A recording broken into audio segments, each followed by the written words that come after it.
آج کے اس لیسن میں ہم سیکھنے والے ہیں کچھ ایسے فقرات جنہیں ہم اپنے موڈ کے مطابق یوز کر سکتے ہیں۔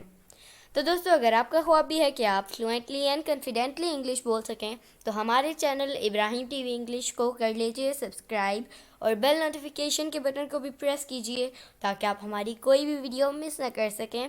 تو چلیے شروع کرتے ہیں اپنا آج کا لیسن۔ موڈ کے بارے میں English فقرات۔ I'm optimistic. I'm optimistic. Optimistic کا مطلب ہوتا ہے پر امید۔ میں پر امید ہوں۔ I'm pessimist. I'm pessimist. Pessimist کا مطلب ہوتا ہے مایوس یا اداس۔ میں مایوس ہوں۔ I'm jolly. I'm jolly. میں زندہ دل ہوں۔ I'm tired. I'm tired. میں تھکا ہوا ہوں۔ I'm crazy, mad. ان دونوں میں سے آپ کسی بھی ورڈ کا یوز کر کے یہ سینٹینس بنا سکتے ہیں۔ I'm crazy, میں پاگل ہوں۔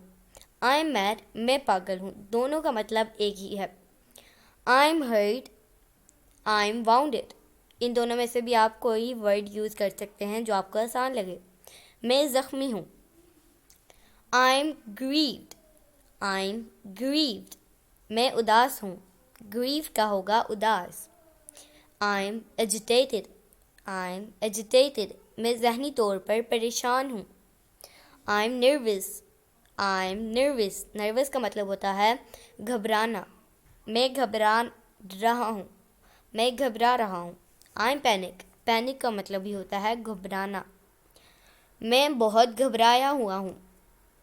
I'm proud of you. I'm proud of you. مجھے تم پر فخر ہے۔ I'm quiet today.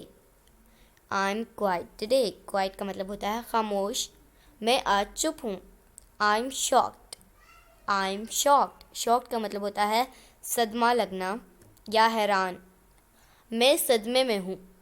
تو دوستو، یہ تھا آج کا ہمارا لیسن۔ امید ہے آپ کو یہ ویڈیو پسند آئی ہوگی۔ آپ سے ملیں گے اگلی نیکسٹ ویڈیو کے ساتھ۔ تب تک کے لیے اللہ حافظ۔